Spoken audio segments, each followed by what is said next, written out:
अस्सलाम वालेकुम नाज़रीन, प्रोग्राम द न्यूज़ रिव्यू संगत मां अहमद मेज़बान फ़याज़ नाइच। नाज़रीन, पाकिस्तान जे पाड़ेसरी मुल्क अफ़गानिस्तान जे अंदरि सूरत हाल ॾींहों ॾींहुं वधीक ख़राब थींदी थी वञे। हिन वक़्त बि अफ़गानिस्तान जे अंदरि जेको आहे केतिरनि जॻहियुनि ते जेको आहे वेढ़ जारी आहे। ख़ासि तरह जेको सूबाई दारुल हुकूमत लश्करगाह आहे, लश्करगाह ते हिन वक़्तु जेको आहे ॿिन्ही फोर्सिस जे विच में तालिबान ऐं अफ़गान फोर्सिस जे विच में हमला जारी आहिनि। तोड़े जो चयो इहो पियो वञे त ज़िले जे 9 मां 8 ज़िला सूबे शहर जे 9 खां 8 ज़िलनि में जेको आहे कब्ज़ो थी चुको आहे तालिबान जो। पर उनखां अलावा उतां जी जेका TV ऐं रेडियो स्टेशन्स आहिनि उन ते बि उन्हनि जो कब्ज़ो थी चुको आहे। मजमूई सूरत हाल जेका आहे अफ़गानिस्तान जी कंहिं तरफ़ वञे पई, उन बाबति असां गुफ़्तगू करण लाइ राब्तो कयो आहे सीनियर सहाफ़ी नामिर तजज़ियाकार जनाब अकील यूसुफ़ज़ई साहब से। अकील यूसुफ़ साहब, किस तरह देखते हैं इस वक्त जो अफ़गानिस्तान का मामला है? अमेरिका तो बिन बुलाए बगराम से जब निकला तो वहाँ उनको ख़ुद अफ़गान फोर्सेस को पता भी नहीं चला। अब उसने कहा कि पाकिस्तान उसको बेसिस देगा जहाँ से वो एयर स्ट्राइक की सपोर्ट देगा, वो भी पाकिस्तान ने उसको नहीं दिया। और उस वक्त से लेकर तालिबान जो एडवांसमेंट है वो काफ़ी उन लोगों ने काफ़ी बॉर्डर और स्ट्रेटेजिक लोकेशंस पे कब्ज़ा कर लिया है। लश्करगाह समेत 3 और भी कैपिटल जो हैं इस वक्त प्रोविंशियल कैपिटल तालिबान के अंडर अटैक हैं। बिल्कुल, बहुत ख़तरनाक सूरत हाल भी है और पेचीदा भी है और तशवीशनाक भी है। जिस तरह आपने बताया भी अपने कलमात में कि अमेरिका जिस तरीके से निकल गया है वो तो दोहा एग्रीमेंट के मुताबिक उन्होंने निकलना था, मगर जिस तरीके से जिस जल्दी में या जिस बौखलाहट में अमेरिका निकल गया है उसके लिए मैं और आप तो छोड़े या तजज़ियाकार तो छोड़े कि खुद अफगान हुकूमत वो भी तैयार नहीं थी। ये रिसेंटली मुहिब साहब जो है जो कौमी सलामती के मशीर है जिन्होंने पाकिस्तान के बारे में बहुत अजीब बातें भी की थी, उन्होंने लंदन में एक इंटरव्यू में कहा है कि हमारी सलाहियत इस तरह की नहीं थी कि हम अमेरिकन या नेटो फोर्सेस के बगैर अफगानिस्तान की सिक्योरिटी संभाल लेते और हमें कम अज कम 6 महीने चाहिए थे, मगर अमरीका ने हमसे बगैर विड्रॉल कर ली और इतनी जल्दी अमेरिका निकल के कि आप अब अपने मुल्क पर दिफा भी नहीं कर सकते। कल एक तकरीब में या 2 दिन पहले एक तकरीब में मसरान की एक जगह बुलाया था अशरफ गनी साहब ने, उन्होंने भी वही बात दोहराई है। आपने पढ़ा भी होगा, इंटरनेशनल मीडिया ने उसको कवर भी किया है कि जो सूरत हाल बनी है उसकी जिम्मेदारी अमेरिका पर भी आयद होती है। तो जो बुनियादी नुकता है वो यही है कि अफगान हुकूमत में अफगानिस्तान को तालिबान के अटैक से बचाने की सलाहियत मौजूद है कि जो 20 साल इन्वेस्टमेंट की है अमेरिका ने या बाकी फोर्सेस ने या इंटरनेशनल कम्युनिटी ने अफगान फोर्सेस पर लग भी रहा है कि वो डिलीवर नहीं कर पा रही, वो इवन काबुल को भी महसूस नहीं बना सकती जिस तरह। सर वो तो देखे ना, पॉलिसी शिफ्ट आई ना, जो ओबामा के दौर से हम सुन रहे थे कि हम नेशन बिल्डिंग पे इन्वेस्ट करेंगे और ट्रंप ने भी ये कहा था, लेकिन बाइडन साहब ने तो कहा नेशन बिल्डिंग हमारा काम नहीं है, हम वापस जा रहे हैं। वो तो बिल्कुल अब जो अफ़गानिस्तान के इश्यूज़ हैं वो तो अमेरिका बरबला कहता है कि वो अफ़गानिस्तान का मसला है, हम उसमें उसको सपोर्ट देंगे, हम फाइनेंशियल एड भी देंगे, हम उसको एयर स्ट्राइक की सपोर्ट भी देंगे। और पिछले मरतबा उन लोगों ने दी भी सही वहाँ पे अपना एक सूबे के अंदर। नहीं, इसमें तो कोई शक नहीं है। मैं जो बात पॉइंट शेयर करना चाह रहा हूँ वो ये है कि अमेरिका ने जो इन्वेस्टमेंट की थी अफगान फोर्सेस पर वो तो की है ना, तो वो जिस काम के लिए उसको तैयार किया गया था वो काम वो उन लोगों से नहीं हो पा रहा। और यही वजह है कि अफगानिस्तान के जो आज जिस तरह आपने बताया भी कि मेरे ख्याल में तो तालिबान जब चाहे काबुल को छोड़कर बाकी के प्रोविंशियल कैपिटल्स में वो कब्जा भी कर सकते हैं, अटैक भी कर सकते हैं। अटैक तो ऑलरेडी कर रहे हैं। और अफगान हुकूमत में एक तो ये है कि जो मुज़ाकराती अमल का एक सिलसिला था वो बिल्कुल टूट गया है। आज इसी वक्त मेरे ख्याल में कोई 2 घंटे पहले जो अफगान वजीर खारिजा है उन्होंने कहा है कि सलामती कौंसिल का हंगामी इजलास बुलाया जाए, अफगानिस्तान के हालात बहुत ज्यादा तशवीशनाक है। तो मैं कह रहा हूँ कि अब जो नई सबबंदी होगी उसमें हालात न सिर्फ ये कि तशवीशनाक है बल्कि तालिबान अपर हैंड पर है और अफगान हुकूमत और उनके इत्तेहादी वो बिल्कुल बुखलाहट का शिकार है और उनसे हालात संभाले नहीं जा रहे। लेकिन हमने देखा कि इस मरतबा एक नई फिनोमेना शुरू हुई है जो पिछले अफ़गानिस्तान की तारीख में हमें इस तरह नज़र नहीं आया पीसफुल प्रोटेस्ट शुरू हुए हैं अल्लाह अकबर के नारों से, फिर ख़वातीन काबुल के अंदर जो निकली, ये भी एक फिनोमेना शुरू हुआ है कि अब लोग तालिबान के ख़िलाफ़ अपने घरों से अल्लाह अकबर के नारे बुलंद करके हुकूमत के साथ अपनी यकजहती का इजहार कर रहे हैं। इस बात का क्या इम्पेक्ट है कि एक बहुत बड़ी तादाद लोगों की अगर हुकूमत की सपोर्ट में पीसफुली प्रोटेस्ट करती रहे तो वो तालिबान के लिए कितना प्रॉब्लम होगा? देखिए, जो बुनियादी बात है जिस पर हमने कभी बात नहीं की है वो ये है कि अफगानिस्तान काबुल का नाम नहीं है। अफगानिस्तान का जो कबायली निज़ाम है, जो अफगानिस्तान में फौज जिहाद करोड़ की तादाद में लोग मौजूद है जिनकी एथनिक बेसिस पर तालिबान की जो उनको कहा जाता है, सब लोग कहते हैं उनकी अक्सरियत पश्तूनों पर मुश्तमिल है। और जो अमेरिका ने और अमेरिका की इत्तेहादी हुकूमतों ने जो कुछ किया तो उसका रेजिस्टेंस भी तो उन इलाकों में मौजूद है जहाँ तालिबान खत्म कर रहे हैं। तो हम सिर्फ काबुल को अफगानिस्तान नहीं कह सकते।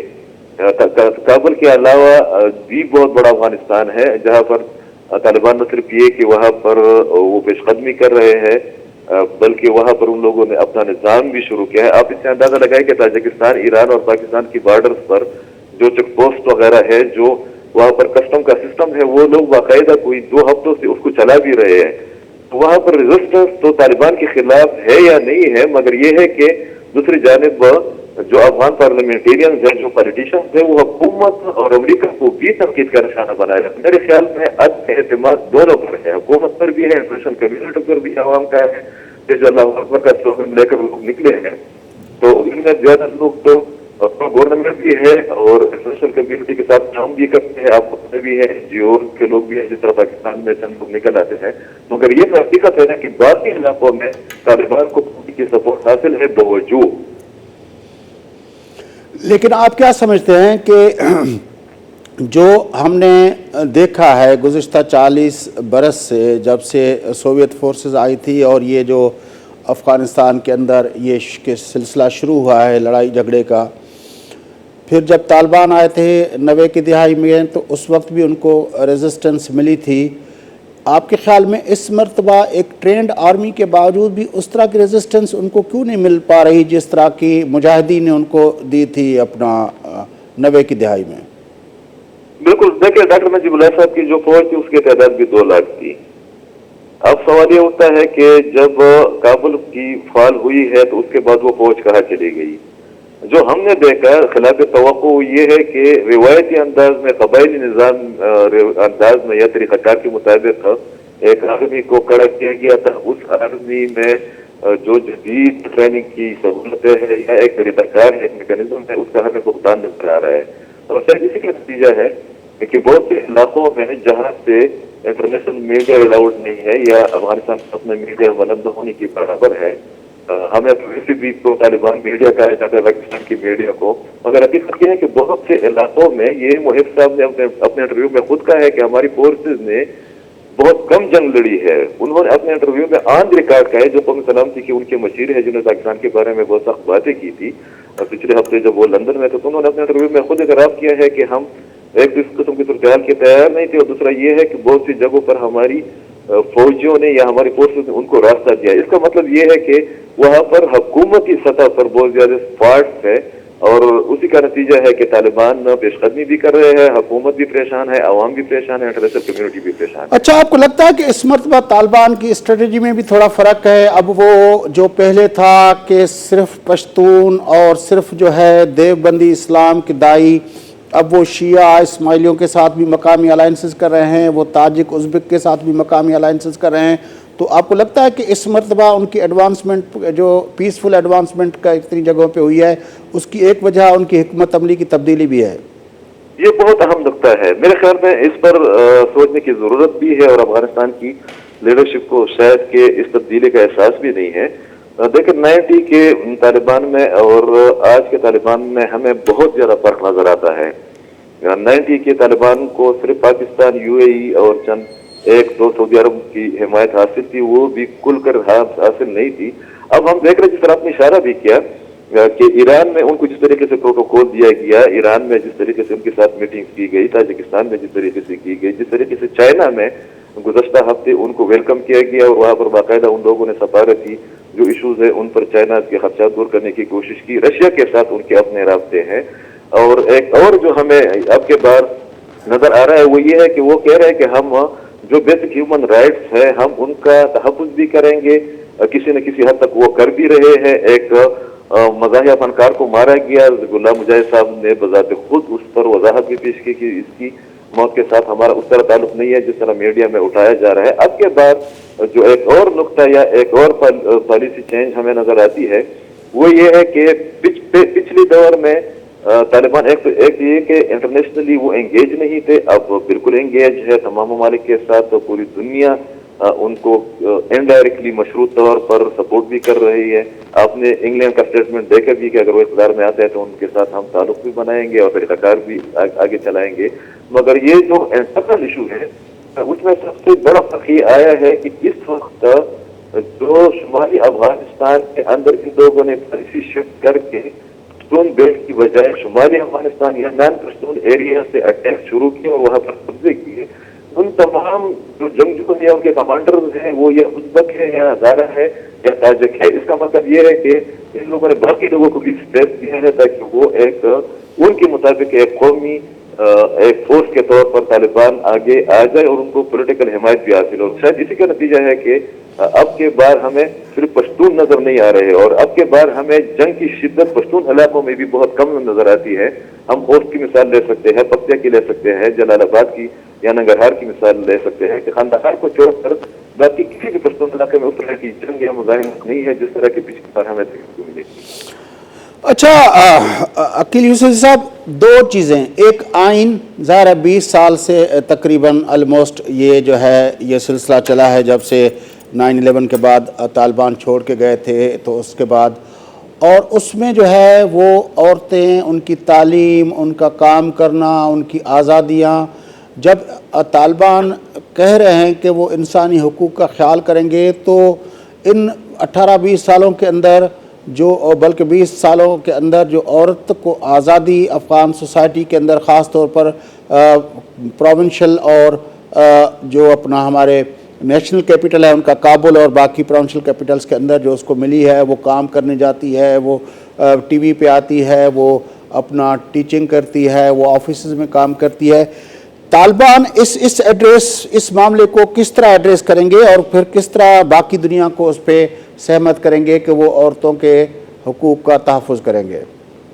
देखिए वही वाली बात है कि अफगानिस्तान सिर्फ काबुल का नाम नहीं है जहाँ पर हमें ह्यूमन राइट्स की, हमें एजुकेशन की, हमें हेल्थ फैसिलिटीज़ की, हमें सिक्योरिटी की और हमें वुमेन राइट्स की आवाज़ें सुनाई देती है, वो काबुल ही से सुनाई देती है। तो अफगानिस्तान तो बहुत बड़ा मुल्क है, लेकिन 34 प्रोविंशियल कैपिटल भी तो हैं। कौन से हैं मिसाल के तौर पर? जो 34 प्रोविंसेस हैं अफगानिस्तान के, उनके कैपिटल्स भी तो हैं। देखिए मैं आपको एक बात बता दूं, कंदहार का आप विजिट करेंगे तो कंदहार में बिल्कुल मतलब सबसे बड़ा शहर है काबुल के बाद अफगानिस्तान का, दूसरे नंबर का शहर है, मगर वहाँ पर आपको खवातीन वैसी भी जो पश्तून कल्चर है जिसको हम पसमानदगी का नाम भी दे सकते हैं, जो पश्तूनों की अपने ट्रेडिशंस है, जो अफगानिस्तान में इस किस्म की सूरत हाल रही है तारीखी तौर पर, कंदहार में आपको खवातीन बिल्कुल नजर नहीं आएगी। उसकी वजह तालिबान नहीं है। इसी तरीके से तीसरा जो बड़ा शहर है जलालाबाद में भी हमें इस किस्म के लोगों की या खवातीन की एंट्री या उनकी कंट्रीब्यूशन बहुत कम नजर आती है। तो मेरे ख्याल में ये तो अपनी जगह पर कि ये अफगानिस्तान के सोशल, लेकिन जो आप शुमाली इलाकों की बात कर रहे थे उन इलाकों में जहाँ पे अब तालिबान ने जहाँ से शुरुआत की है, पश्तून इलाकों के अलावा के सिवा वहाँ से शुरुआत की है, उन इलाकों में तो सूरत हाल कुछ डिफरेंट है ना? बिल्कुल डिफरेंट है, मगर आपने एक बात नोट की होगी कि वहाँ पर जब ये लोग गए हैं तो इन लोगों ने जो आम लोग हैं जिसमें खवातीन और बच्चे और स्कूल वगैरह भी शामिल है, उनको पिछली जो इनकी कार्रवाई थी 90s की उसकी तरह निशाना नहीं बनाया है। ये हमें एक पॉलिसी शिफ्ट नजर आता है उनकी पॉलिसी में या उनके रवैये में। अब बाद में अगर ये इक़्तिदार में आते हैं या ये मजबूत खुद को चलाते हैं उसके बाद इनकी पॉलिसी क्या होगी। अभी जो हम इस पर बात कर सकते हो ये है कि ये कह रहे हैं कि हम उनके हकूक़ का तहफ़्फ़ुज़ भी करेंगे, मशरूत तौर पर अगर वो جو ہماری کلچر ہے ان کے مطابق یا اسلامی ویلیوز ہیں ان کے مطابق اگر خواتین یا بچیاں وہ دفاتر میں کام کرتی ہے یا اسکولوں میں کالجز میں جاتے تو ہم تو پابندی نہیں لگائیں گے. مگر ایک بات تو بالکل کلیئر ہے کہ معمول کے مطابق ان کا جو رویہ ہے یا ان کی جو پالیسی ہے وہ خواتین کے حوالے سے یا این جی او کے حوالے سے یا سول سوسائٹی کے حوالے سے یا میڈیا کے حوالے سے وہ سخت رہے گی اگر یہ قوت پکڑتے ہیں. اچھا، پاکستان نے بھی کہا ہے کہ اگر بائی فورس قبضہ ہوا تو کسی ایک قوت نے بائی فورس قبضہ کیا تو اس کو ریکگنائز نہیں کریں گے. امریکہ بھی یہی کہتا ہے. آپ کے خیال میں جن ممالک کا آپ نے نام لیا، ایران، تاجکستان، چائنا، رشیا وغیرہ، کیا یہ پہل کریں گے طالبان اگر ٹیک اوور کرتے ہیں کابل کا تو اس کو ریکگنائز کرنے کے لیے؟ میرے خیال میں مشروط طور پر یہ طالبان کی حمایت کر سکتے ہیں. اس کی بنیادی وجہ یہ ہے کہ یہ تو بات بالکل واضح ہو گئی ہے کہ جتنی بھی یورپی ممالک تھے یا ویسٹرن ممالک تھے وہ امریکہ ہی کے ایجنڈے کے تحت افغانستان میں انویسٹمنٹ بھی کر رہے تھے. وہاں پر وہ فوج کے ذریعے اپنے ایکٹیویٹیز بھی رکھے ہوئے تھے. وہاں پر ان لوگوں کی اپنی ایکٹیویٹیز اور بھی تھی ریہیبلیٹیشن کے حوالے سے یا ترقی یا تعلیم کے حوالے سے. میرے خیال میں وہ عملاً وہ والا سلسلہ نہیں رہے گا. اور یہ جو قریبی ممالک ہیں ان کا رول بہت زیادہ بڑھ گیا ہے. میرے خیال میں نہ صرف کہ اگر آپ ایران کی نرم رویے کو یا نرم پالیسی کو یا جو پروٹوکول ان کو دیا گیا ہے تہران کے اندر طالبان کی ڈیلیگیشن کو 2 بار دیا گیا ہے ریسنٹلی جب وہ گئے تھے. لیکن عقیل یوسفزئی صاحب جو اس وقت اگر ایران ان کے ساتھ باضابطہ طور پر چند شرائط کے تحت میٹنگ وغیرہ کر سکتا ہے تو باقی ممالک تو لیکن جو اصل مسئلہ ہے وہ یہ ہے کہ اس وقت جو افغانستان چل رہا ہے وہ چل رہا ہے نیٹو اور امریکہ کے پیسوں کے اوپر. وہاں سیلریز سے لے کر ساری، کیونکہ معیشت تو ہے نہیں. اب اگر طالبان کا ٹیک اوور ہو جاتا ہے اور یہ ممالک جن کا ہم نے نام لیا وہ اس طرح انویسٹ تو نہیں کریں گے، ان کی تو ٹریڈیشن نہیں ہے، نہ چائنا کی نہ شاید رشیا کی بھی یہ صورتحال نہ ہو، اور تاجکستان اور ایران تو شاید بالکل نہ کر سکیں.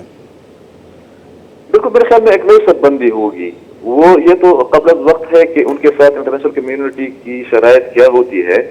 مگر ماضی کے مقابلے میں اگر موازنہ ہم کرتے ہیں تو شاید کہ اب کے بار صورتحال کافی مختلف ہو. اس کی بنیادی وجہ یہ ہے کہ جن ممالک کے آپ نے نام لیے ہیں وہ کسی بھی طور پر ان کے لیے امریکہ کی موجودگی سے طالبان کا اقتدار میں آنا اسٹریٹجیکلی زیادہ بہتر ہے. ہم ایران کی بات کر سکتے ہیں، ہم چائنا کی بات کر سکتے ہیں، ہم رشیا کی مثال دے سکتے ہیں. اور ان لوگوں نے اگر اپنے رویے میں یہ تبدیلی لاتے ہیں، یہ پولیٹیکل سسٹم کا حصہ بنتے ہیں، جس طریقے سے آپ نے بتایا بھی کہ یہ ہیومن رائٹس کی وائلیشن نہیں کرتے، جو تحفظات کمیونٹی کی یا متحدہ کی اگر ان کا خیال رکھتے ہیں تو میرے خیال سے صورتحال کافی بہتر ہوگی. بڑی مہربانی عقیل یوسفزئی صاحب، آپ نے ہمیں جوائن کیا. ناظرین، سینئر صحافی نامور طرز نگار عقیل یوسفزئی صاحب سے گڈوا گفتگو تعملی افغانستان کے اندر صورتحال کافی خراب تھی. یا افغان فورسز جے उहे तालिबान हमलनि जे साम्हूं बीह नथी सघनि, जेको लश्कर का में जेका सूरताल थी आहे. ऐं उनखां अलावा ॿिनि जॻहियुनि ते जेका सूरताल थी आहे उनमें लॻे ईअं थो त ईंदड़ ॾींहं जेके आहिनि उहे अञा वधीक खूनरेज़ी थींदी. जेका सिविल वॉर घरू वेड़ जी जेका ॻाल्हि कई पई उन जा बाक़ाइदा मंज़र जेके आहिनि असांखे लश्करगाह ऐं ॿियनि जायुनि ते उहे नज़र अचनि था जिते लाशूं पयूं आहिनि ऐं जेको आहे माण्हू जेके आहिनि उहे तमामु तेज़ी सां जेको आहे हिकिड़ी पंहिंजा घर छॾे जेको आहे भॼी रहिया आहिनि. नाज़रीन, वक़फ़ो वठूं था. वक़फ़े खां पोइ मोटी अची अॼु 4 अगस्त आहे. पुलिस जे शहीदनि जो ॾिहाड़ो आहे. पुलिस जे शहीदनि खे ट्रिब्यूट पेश करण लाइ, उनखे भेटा पेश करण लाइ गुफ़्तगू कंदासूं. वक़फ़े खां पोइ